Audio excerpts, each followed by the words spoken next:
দেখায়।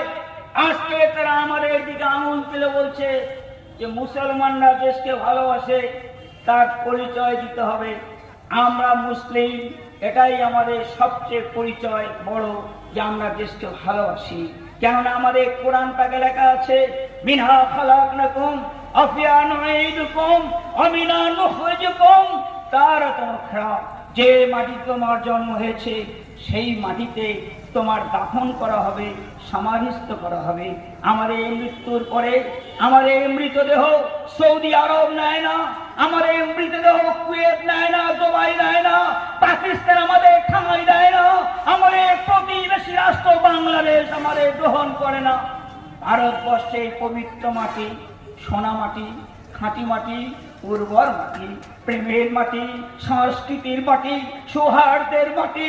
তার বুক খুলে দিয়ে বলে রত্ন, ডায়মন্ড, কাঞ্চন